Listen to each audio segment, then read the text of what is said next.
Episode के starting में हमें टीचर ऑफिस का सीन दिखाया जाता है, जहां लिंडजी बहुत ही टेंशन में थी। वो सोच रही थी कि इस साल जो स्टूडेंट्स एकेडमी में आए हैं उन्हें एटलीस्ट थोड़ा डांस तो आना चाहिए। दूसरी तरफ ग्लेन डांस प्रैक्टिस करते हुए मोनिका को इतनी जोरों से स्पिन करता है कि वो भीख मांग रही थी रोकने के लिए, और जब उसने उसको छोड़ दिया उसकी सिर घूमने की वजह से वो ग्राउंड पर रोल कर रही थी और यहाँ तक कि सीधे खड़ी भी नहीं हो पा रही थी। जो देखकर नेल बोलता है कि हमें रीटेस्ट के पहले कुछ तो करना होगा। तब केसी बोलती है कि हमें पार्टनर स्विच करने चाहिए जब तक डांस स्टेप्स पूरी तरह से सीख न ले। उसने डिसाइड किया कि अब वो ग्लेन के साथ प्रैक्टिस करेगी और मोनिका नेल के साथ, जो सुनकर ग्लेन एक्साइटेड हो जाता है। जल्दी ही उसके बाद लाना वहाँ पर आती है और वो ऑफर करती है कि वो उन लोगों के लिए पियानो प्ले करेगी। जब ग्लेन ने पूछा कि क्या मोनिका उसकी फ्रेंड है, मोनिका ने बिना कुछ भी सोचे समझे एडमिट कर लिया। उसके बाद सीन चेंज होता है और हमें स्टूडेंट काउंसिल का सीन दिखाया जाता है, जहाँ पे नेल फिलिक्स से कहता है कि मोनिका सिर्फ तभी डांस रीटेस्ट पास कर पाएगी जब वो लोग बहुत ज्यादा प्रैक्टिस करेंगे। तब साइरिल ने क्लेम किया कि अगर नेल इतना पागलपन से बात कर रहा है तो मतलब कंप्लीट डिजास्टर होगा। इसके बावजूद फिलिक्स श्योर था कि मोनिका रीटेस्ट पास कर जाएगी। उसने जेंटली उसके फेस को ऊपर उठाया और उससे पूछा, तुम मेरी एक्सपेक्टेशन पर खड़ी उतरोगी ना? और तब मोनिका नर्वस होकर अपने माइंड में ही डांस स्टेप्स को कैलकुलेट करना शुरू कर देती है। तब साइरिल ने उसे ऐसा बंद करने को बोला और कहा कि सोचना बंद करो और अपनी बॉडी को मूव करना शुरू करो। और फिर सीन चेंज होता है और हमें दिखाया जाता है नीरो मोनिका के बैक को मसाज कर रहा था, और साथ ही नीरो उससे कह रहा था कि उसने डांसिंग के बारे में पढ़ा है और उसने एज्यूम किया कि ये एक कॉन्टेस्ट है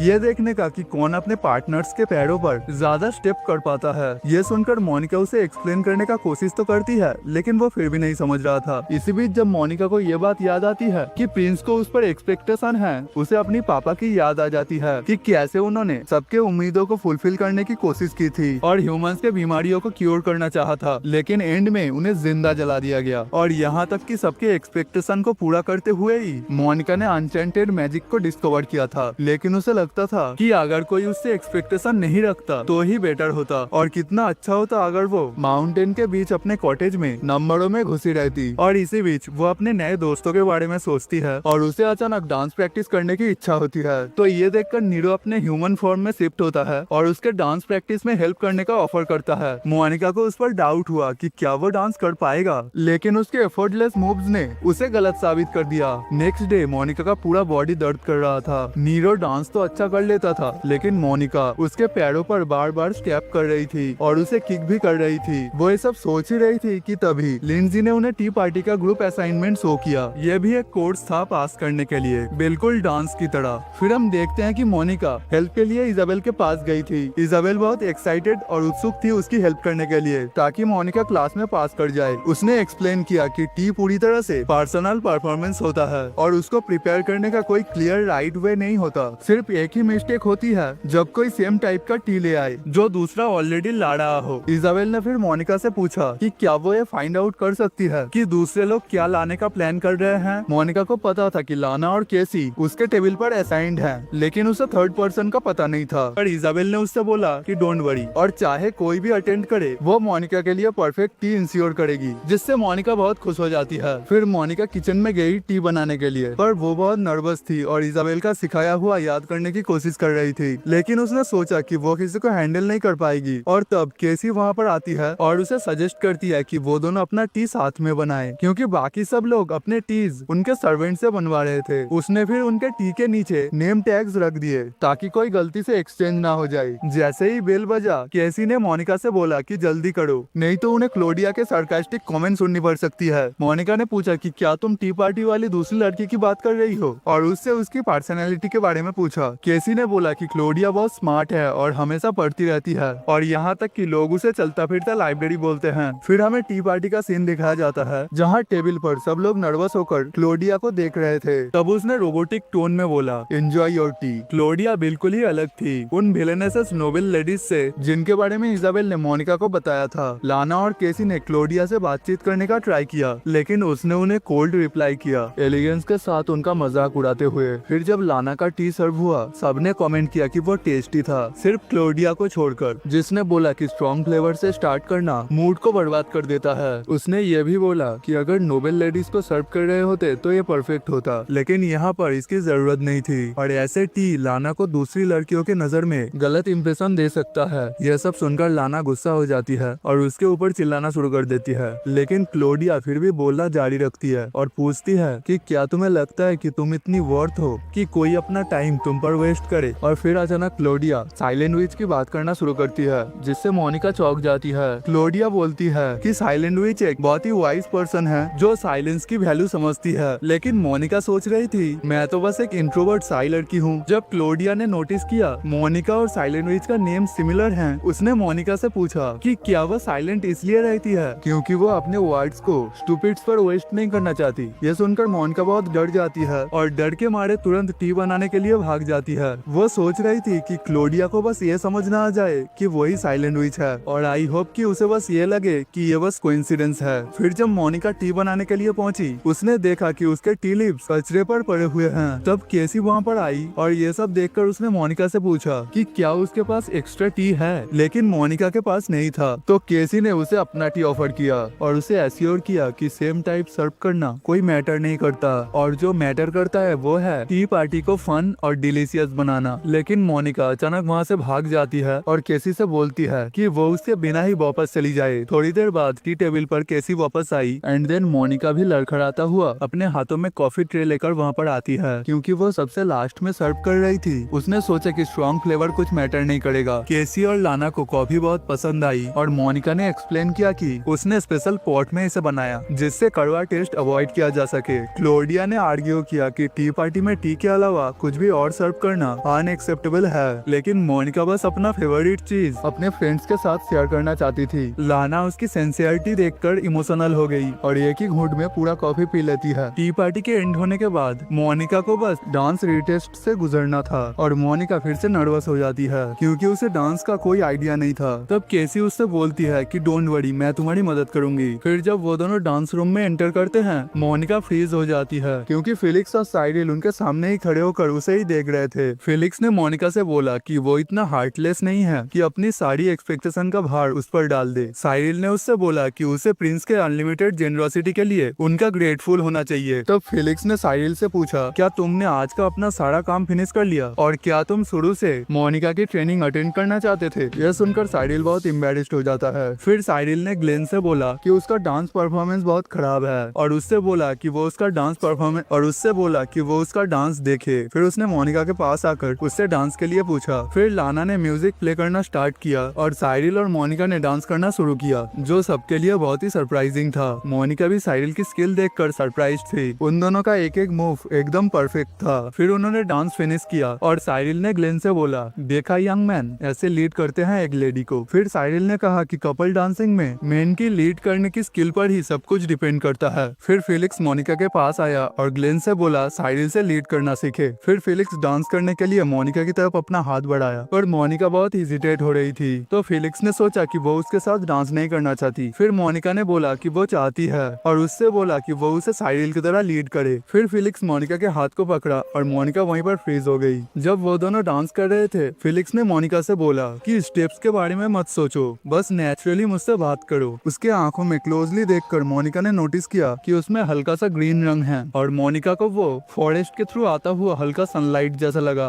और जब उसने उसको उस कॉम के बारे में बताया जो लाना ने उसके लिए चूज किया था, मोनिका बहुत खुश लग रही थी। फिलिक्स ने पहली बार उसके चेहरे पर ऐसा एक्सप्रेशन देखी थी। फिर मोनिका की नजर प्रिंस के ग्रीन ब्रोच पर गई और उसने सोचा कि क्या ये रिफ्लेक्टिव बैरियर की तरह काम कर सकता है। अपने मेंटल कैलकुलेशन में खोई हुई मोनिका को डांस खत्म होने के बाद भी इसका एहसास नहीं होता। केसी ने फिर उसका तारीफ किया कि उसने परफेक्टली डांस किया, जबकि मोनिका को रियलाइज ही नहीं हुआ कि वो डांस कर रही थी क्योंकि उसका ध्यान तो कहीं और ही था। उसने एक्सप्लेन किया कि फिलिक्स का ब्रोच उसे डिस्ट्रैक्ट कर रहा था, जो सुनकर बाकी सब हैरानी में उसे देखने लगते हैं। फिलिक्स ने सोचा कि क्या मोनिका को उससे बात करना बेकार लगता है। घबराई हुई मोनिका ने ये क्लेम किया कि उसके ब्रोच की वजह से ही वो अच्छे से डांस कर पाई, जो सुनकर साइरिल गुस्सा हो जाता है और जोरों से चिल्लाता है, प्रिंस को प्रॉपर्ली थैंक यू करो। एपिसोड के स्टार्टिंग में हम देखते हैं कि मोनिका के क्लासमेट्स उसके एग्जाम पास करने की खुशी में सेलिब्रेट कर रहे थे। जब वो लोग ग्रिल्ड मीट एंजॉय कर रहे थे, प्रिंस फिलिक्स उनके पास आया ये बोलते हुए कि स्कूल ग्राउंड पर बारबेक्यू करने के लिए परमिशन चाहिए होती है। और सरप्राइज की बात यह थी कि ये बोलने के बाद वो भी सेलिब्रेशन में ज्वाइन हो जाता है और ये देखकर सब लोग शॉक हो गए। बाद में रीन मोनिका को लुइस का दिया हुआ एक गिफ्ट देती है, एक रिवॉर्ड के रूप में, क्योंकि उसने थ्रॉनली को पकड़ा था। मोनिका डिसाइड करती है कि वो उसको एक थैंक यू लेटर लिखेगी। तब मोनिका ने जाना कि उसने एक घुसपैठिए को भी हैंडल किया। रिन ने एक्सप्लेन किया कि लुइस का बैरियर बाहर के थ्रेट्स को ब्लॉक करता है, लेकिन इंटरनल खतरों के आगे वो कमजोर पड़ जाता है। मोनिका ने सोचा कि लुइस ने बैरियर का फॉर्मूला एकेडमी में ही कहीं छुपा रखा होगा। रिन के अकॉर्डिंग लुइस ने कहा था कि उसका डिफेंस बैरियर ट्रैप से भरा हुआ है और उसने मोनिका को चैलेंज दिया कि वो उस फॉर्मूला को दोबारा लिखने की कोशिश करे। देन उसके बाद स्टूडेंट काउंसिल की तरफ जाते हुए मोनिका चौंक जाती है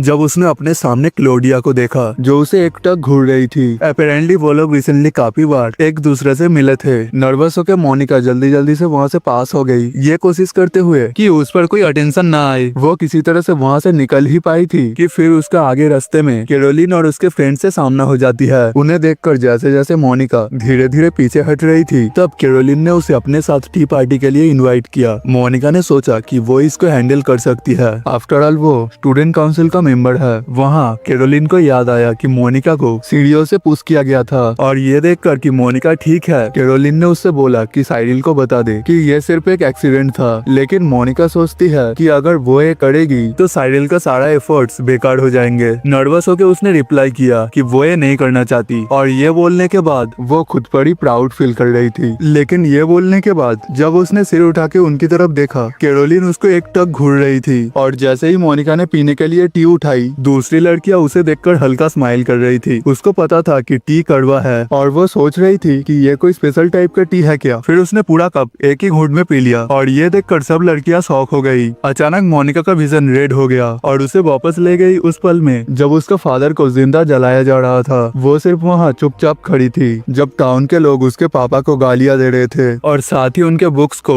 आग में फेंक रहे थे। मोनिका स्ट्रगल कर रही थी उन नंबर्स को याद करने के लिए। वो उसके लाइफ के मेमोरीज प्रिजर्व करना चाहती थी और अपने दिन नंबर्स को मेमोराइज करते हुए बिताना चाहती थी। फिर उसको उस पल का याद आया जब उसका अंकल उसे टॉर्चर कर रहा था और उसके फादर को ब्लेम कर रहा था कि उसने उसका बिजनेस डुबा दिया। फिर हमें प्रेजेंट का सीन दिखाया जाता है जहाँ पर हम देखते हैं कि मोनिका ग्राउंड पर बेहोश पड़ी हुई थी और स्टूडेंट्स का भीड़ वहाँ पर इकट्ठा होकर ये सब देख रहे थे। तभी क्लोडिया भागती हुई वहाँ पर आई और कैरोलिन पर चिल्लाई। वो अभी बोलने ही वाली थी कि इन सब का उससे कोई लेना देना नहीं है कि तभी क्लोडिया उसके पास गई और उसके पॉकेट से एक पॉइजन के वाइल को निकाला। कैरोलिन ने बोला कि ये बस एक नॉर्मल आई ड्रॉप है, लेकिन क्लोडिया उसके कोई भी बात पर ध्यान नहीं देती और मोनिका के पास आकर उसे उल्टी करने के लिए फोर्स करती है और साथ ही दूसरे स्टूडेंट से अभी के अभी मेडिकल ऑफिस और स्टूडेंट काउंसिल में खबर भेजने को बोलती है। थोड़ी देर बाद मोनिका ने अपने हाथ पर वार्मथ फील किया और उसने सोचा कि शायद ये उसके पापा के हाथ हैं। लेकिन जैसे ही उसने अपनी आंखें खोली तो उसने देखा कि फिलिक्स और साइरिल उसके साइड पर थे, और तभी मोनिका बेड से उठी और जमीन पर अपना सिर टिकाकर रोते हुए उनसे माफी मांगने लगी, क्योंकि उसके हिसाब से उसी की वजह से ये सब प्रॉब्लम्स क्रिएट हुए हैं। फिलिक्स ने उससे बोला कि मेरी तरफ देखो, लेकिन गिल्ट की वजह से वो सिर नहीं उठाती, और स्पेशली इसलिए क्योंकि वो स्टूडेंट काउंसिल का मेंबर है। साइरिल ने फिर उसको उठाया, ये याद दिलाते हुए कि इन सब में वो विक्टिम थी। फिर उसने मोनिका को बेड में रख दिया और उसके ऊपर ब्लैंकेट दिया और साथ ही उसको डांटते हुए कहा कि अगर वो यहाँ से उठने की कोशिश करेगी तो उसको बेड से बांध दिया जाएगा। फिर वहाँ पर क्लोडिया आई और वो साइरिल को अपना बड़ा भाई बुला रही थी। फिलिक्स ने उसका थैंक यू किया मोनिका को बचाने के लिए, और हमेशा की तरह उसका फ्लैट रिप्लाई देखकर साइरिल चिढ़ जाता है। उसने उसे जवाब दिया ये बोलते हुए कि वो उसके पीछे अपनी पूंछ नहीं हिलाएगी उसकी तरह, जो सुनकर साइरिल एम्बैरेस्ड हो जाता है। जब दोनों बॉयज वहाँ से चले गए, क्लोडिया उनको मोनिका को लेकर इतना चिंता करते देख टीज कर रही थी। फिर उसने मोनिका से कहा कि वो लकी है जो वो पॉइजन से सरवाइव कर गई। साथ ही वो उसको छोटी बच्ची बुला रही थी। बार बार उसको बच्ची बुलाने के बाद इवेंचुअली मोनिका बोलती है कि अब बस करो। क्लोडिया ने फिर कहा कि वो नहीं चाहती कि मोनिका उसे सेवियर के रूप में देखे, और मोनिका ने एज्यूम किया कि ये इसलिए है क्योंकि क्लोडिया उससे हेट करती है। लेकिन क्लोडिया ने एक्सप्लेन किया कि वो उससे हेट नहीं करती, लेकिन साथ ही वो उसे पसंद भी नहीं करती। तो मोनिका ने सोचा फिर क्यों क्लोडिया उसके पीछे पड़ी हुई है, और फिर मोनिका को एक डरावना ख्याल आता है कि शायद क्लोडिया को उसके असली आइडेंटिटी के बारे में पता चल गया है। लेकिन क्लोडिया मोनिका के फेस के सामने आई और बोली तुमने मेरे पियोंसी को सीड्यूस किया। हैरान मोनिका ने सोचा कि क्या उसका मतलब फिलिक्स है, और जैसे ही मोनिका एक्सप्लेन करने की कोशिश करती है, ग्लेन और नेल की वहाँ पर एंट्री हो जाती है। ग्लेन ने पूछा कि क्या क्लोडिया और मोनिका एक दूसरे को जानती है, और क्लोडिया सडनली बोली कि वो फ्रेंड्स हैं। नेल ने क्लोडिया के ट्रीटमेंट मेथड्स को कॉम्प्लीमेंट किया, और फाइनली क्लोडिया ने स्माइल की, और फिर उसने जोरों से बोली कि नेल उसका फियांसे है। तो नेल ने फिर हिचकिचाते हुए एक्सप्लेन करने की कोशिश किया कि ये अरेंज मैरिज है और वो दोनों प्रॉपर्ली एक दूसरे के साथ मैच फील नहीं करते। लेकिन क्लोडिया ने मोनिका से पूछा कि क्या क्या वो क्यूट कपल हैं और शार्प लुक से उसे घूरने लगी, जैसे वो उससे उसकी एग्रीमेंट डिमांड कर रही हो। फिर केसी वहाँ पर भागते हुए आई और वहाँ का सीन देखकर वो कंफ्यूज हो गई। देन उसके बाद हमें फिलिक्स को दिखाया जाता है जो मोनिका के बारे में सोच रहा था। मोनिका कितनी डिप्रेस्ड थी ये याद करके फिलिक्स को अपना पास्ट याद आ रहा था और उसने साइरिल से बोला कि अभी जो हुआ वो उसके लिए डाइजेस्ट करना मुश्किल हो रहा है। साइरिल ने उसे इन्फॉर्म किया कि असली कल्प्रिट्स उनका वेट कर रहे हैं और उन्हें उनके सवालों का जवाब तो देना ही होगा। और दूसरी तरफ इजाबेल भी कैरोलिन से बात करना चाहती थी। देन हम कैरोलिन और उसके साथियों को देखते हैं जो बहुत ही टेंशन में थे,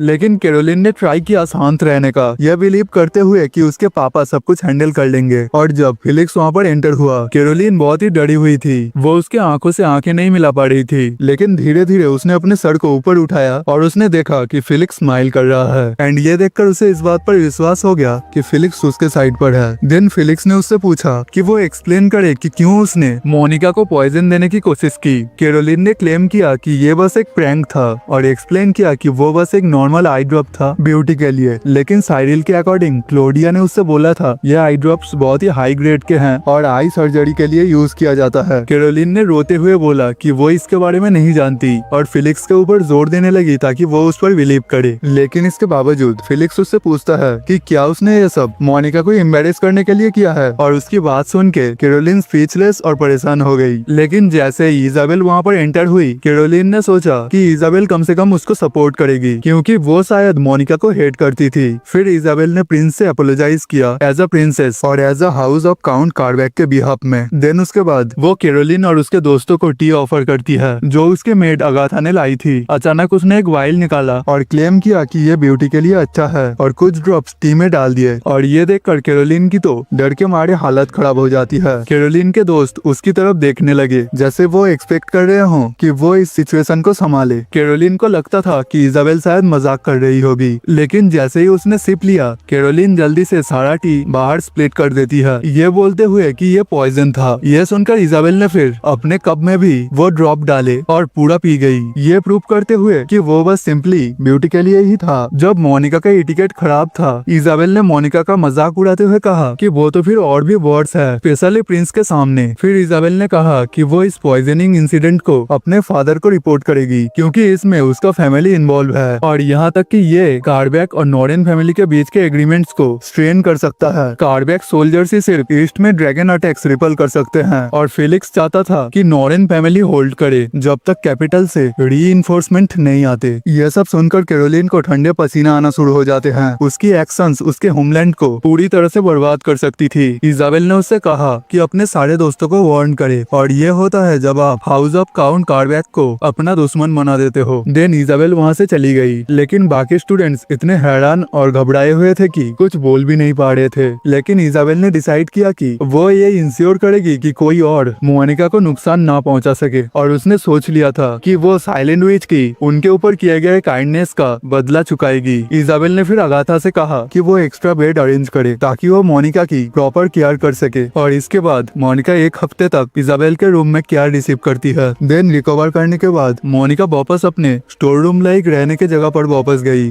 सिर्फ रीन को देखने के लिए जो इस समय उसका ही वेट कर रही थी। मोनिका ने उसको सारे इंसिडेंट्स के बारे में बताया और देरी के लिए उससे माफी मांगी और रीन ने थोड़ा सवालिया अंदाज में पूछा आखिर क्यों साइलेंट विच एक नॉर्मल पॉइजन से ऑलमोस्ट मरने वाली थी। लेकिन इवन मोनिका के पास भी इसका जवाब नहीं था। देन उसके बाद रीन ने मोनिका को कुछ लेटर्स दिए जो उसके दूर होने के दौरान आए थे। मोनिका ने उन्हें पढ़ा और रियलाइज किया कि ये तो लाना की हैंडराइटिंग है। उसने उन लेटर्स को खुशी से मुस्कुराते हुए अपने ड्रॉयर में संभाल कर रख दिए, ये सोचती हुई कि उसकी दोस्त उसकी कितनी परवाह करती है। बाद में मोनिका केसी और लाना के साथ एक रेस्टोरेंट में गई। मोनिका तब थोड़ी हैरान हुई जब उसने देखा कि क्लोडिया भी उनके साथ ज्वाइन कर रही है। क्लोडिया ने उसे कोई ऑप्शन ही नहीं दिए, सीधा कहकर कि अब वो फ्रेंड्स हैं। साथ ही ये भी कहती है कि वो मोनिका की लाइफ सेवर है। जब उनका खाना आया तो मोनिका ने नोट किया कि फूड बहुत टेस्टी है और फिर जब केसी अपनी ग्रिल्ड फिश हाथ से खा रही थी तो क्लोडिया ने कमेंट किया कि सिर्फ कॉमनर्स ही ऐसे खाते हैं। लेकिन केसी ने तुरंत बोला कि उसके एरिया में सब लोग ऐसे ही खाते हैं। फिर उसने क्लोडिया से पूछा कि वो स्कूल फेस्टिवल में क्या देखने वाली है। क्लोडिया ने थोड़ा कोल्ड एक्सप्रेशन के साथ कहा कि वो अपने रूम में ही रहेगी जब तक डांस पार्टी स्टार्ट नहीं होता। उसने कहा कि नील इतना बिजी है तो उसे फेस्टिवल में पार्ट लेने का कोई मतलब नहीं लगता। लाना ने फिर याद दिलाया कि स्कूल प्ले उस इवेंट का मेन पार्ट होता है और वो कॉस्ट्यूम्स की इंचार्ज है। और इस साल तो फायरवर्क भी होने वाले हैं। उसने मोनिका और केसी को इनवाइट किया कि वो उसके साथ मिलकर देखे। लाना और बाकी लोग क्लोडिया को थोड़ा खुश करना चाहती थी, लेकिन क्लोडिया पर कोई फर्क नहीं पड़ा और वो बस चुप रही। देन उसके बाद केसी ने सबको अपना फैंसी वर्क दिखाया जो वो चैरिटी बाजार के लिए डोनेट करने वाली थी। चैरिटी बाजार मतलब एक ऐसा मेला जहाँ लोग अपने हाथ के बनाए हुए सामान बेचते हैं और उससे कमाए गए पैसे किसी अच्छा काम या हेल्प के लिए दिया जाता है। तो ये सुनकर सबने उसकी तारीफ की तो केसी ने बोला कि वो उन सब के लिए भी कुछ बनाएगी। मोनिका थोड़ा हेजिटेट हुई और बोली कि केसी तो उसे पहले से ही हॉर्स राइडिंग सिखाती है, पर केसी ने इंसिस्ट किया कि ये तो बस एक छोटा सा फेवर है। देन उसके बाद जब वो सब वहाँ से बाहर निकले तो साइरिल ने मोनिका को बुलाया, ये कहकर कि काउंसिल के कुछ सामान शिफ्ट करने में उसकी मदद चाहिए। जब उसने प्लान्स के बारे में बताया तो क्लोडिया ने उसे केयरलेस कहा। फिर जब क्लोडिया ने सुना कि नील और ब्रिजेट साथ काम कर रहे हैं तो ये सुनकर वो भड़क गई और वो उन्हें रोकने के लिए जा रही थी, पर साइरिल ने उसे रोक लिया। देन जब मोनिका ने साइरिल को लॉर्ड एशली कहा तो क्लोडिया ने उसे टीज करते हुए बोला कि वो तो मोनिका के साथ फर्स्ट नाम के बेसिस पर ही बातचीत करता है, जबकि साइरिल तो बस एक आम अकाउंटेंट है। काफी टीजिंग के बाद साइरिल ने मोनिका से कहा कि वो उसे फर्स्ट नेम से ही बुलाए। मोनिका थोड़ा नर्वस हो गई, लेकिन उसने ध्यान से उसका नाम लिया, अपनी उंगलियों से फिजेट करते हुए, जैसे वो हमेशा करती है जब वो घबराती है। उसी समय नीरो डिनर के लिए शिकार कर रहा था। तब उसने कुछ सेंस किया। वहाँ उसने फेलिक्स को एलियट से कहते हुए सुना कि वो धोखेबाजों को इधर उधर घुमाए जब तक वो उनके स्वागत का इंतजाम कर रहा था। दूसरी जगह साइरिल ने मोनिका को बताया कि स्टेज डिजाइनर मटेरियल्स को चेक करने के लिए जल्दी ही आने वाले हैं, लेकिन थोड़ी देर बाद केसी भागती हुई आई और बोली कि डिजाइनर हिस्टोरिकल टीम के साथ झगड़ा कर रहा है, इसलिए वो उसकी जगह आई है। केसी ने डिसाइड किया कि वो काउंटिंग संभालेगी और मोनिका से कहा कि वो लिस्ट के साथ आइटम्स क्रॉस चेक करे। काम करते वक्त कुछ लकड़ियों के प्लैंक्स खुल गए और लगभग केसी के ऊपर गिरने वाले थे, लेकिन मोनिका ने तुरंत अपना विंड मैजिक यूज करके उसे बचा लिया। केसी डर के मारे कुछ देर के लिए चुप हो गई। मोनिका और साइरिल तुरंत उसके पास गए और चेक किया कि वो ठीक है या नहीं। साइरिल ने मोनिका से कहा कि वो उसे इन्फर्मरी ले जाए और जब मोनिका किसी को इन्फर्मरी ले जा रही थी तब साइरिल वहाँ पर क्लीनिंग कर रहा था। रास्ते में मोनिका ने बताया जो प्लैंक्स गिरने वाले थे उनको पकड़ के रखने वाले रोप्स पर छोटी छोटी कट्स थे, शायद किसी ने जानबूझकर काटे थे ताकि सब कुछ एक एक्सीडेंट जैसा लगे। पिछली बार ट्रेडर्स के साथ जो इंसिडेंट हुआ था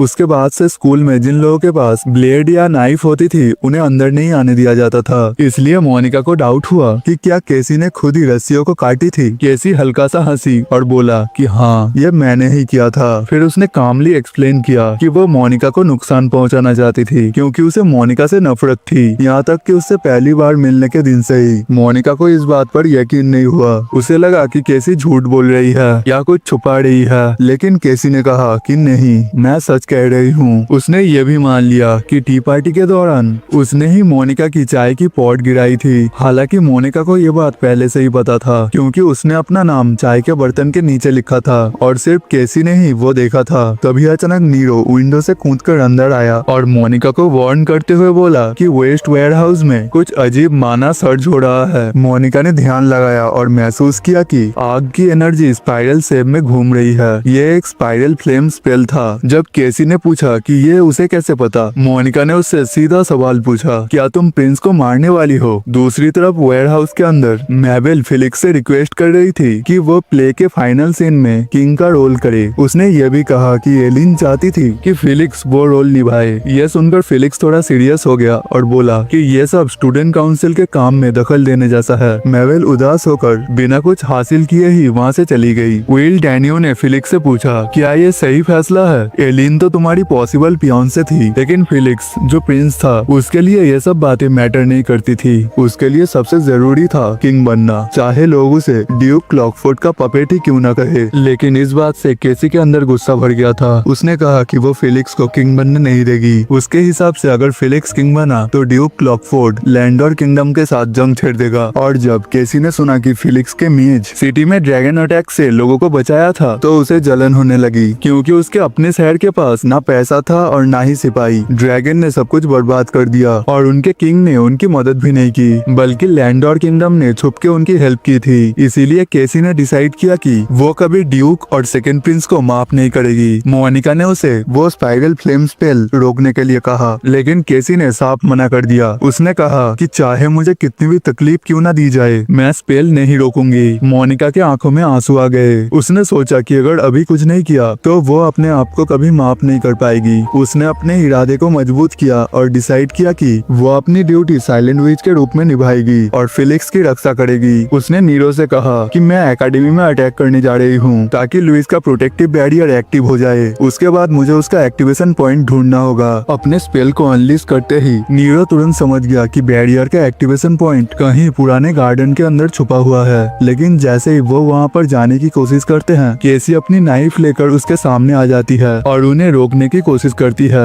नीरो ने बिना टाइम गवाए उसे निहत्था कर दिया, लेकिन फिर भी केसी ने एक कदम भी पीछे नहीं लिया। उसने गुस्से में कहा कि मोनिका कुछ भी नहीं कर सकती, लेकिन मोनिका के चेहरे पर एक अलग ही डिटर्मिनेशन था। हार मान लेना उसके नेचर में था ही नहीं। गार्डन के रास्ते में बढ़ते हुए केसी उसके साइड से देखकर एक पल के लिए सोच में पड़ गई। उसके दिमाग में उसके भाइयों की याद ताजा हो गई थी। तीनों अपनी जान गवा चुके थे। पहला भाई एक ड्रैगन के हाथ से ऊंचाई से गिरकर मरा, दूसरा एक रेड ड्रैगन के पंजों से चीर दिया गया और तीसरा उसी ड्रैगन के आग में जलकर मर गया। मोनिका को देखकर केसी के दिल में वही पुरानी छवि जिंदा हो गई, एक ऐसी लड़ने की हिम्मत जो मौत के सामने भी कभी नहीं झुकती। मोनिका ने जैसे ही बैरियर का एक्टिवेशन पॉइंट लोकेट किया, उसने तुरंत डिसाइड कर लिया कि वो उसे ओवरराइड करेगी ताकि उसमें एक anti spiral flame formula inject कर सके। उसके दिमाग में तुरंत ही रिन के शब्द घूम गए, ये बैरियर ट्रैप से भरा हुआ है। और जैसे ही उसने ये सोचा, अचानक जंगली बेलें जमीन से ऊपर आई और मोनिका को घेरने लगी। तब नीरो ने तुरंत रिएक्ट करके उसे बचाया। उन पौधों को देखते ही मोनिका ने कहा, ये बैरियर लुइस अकेला नहीं बना सकता, ये तो विच ऑफ थ्रोन्स का काम लगता है। और तभी वो बेले जिंदा मॉन्स्टर्स की तरह हिल डुलने लगी और उस पर हमला कर दिया। मोनिका ने एक इंस्टेंट बैरियर स्पेल कास्ट करके अपने और नीरो के आसपास एक प्रोटेक्टिव डोम बना लिया। ये देखकर केसी हैरान रह गई। उसने सोचा भी नहीं था कि मोनिका इतनी पावरफुल है। टाइम बहुत ही तेज स्पीड से निकल रहा था और मोनिका को एक पल भी बर्बाद नहीं करना था।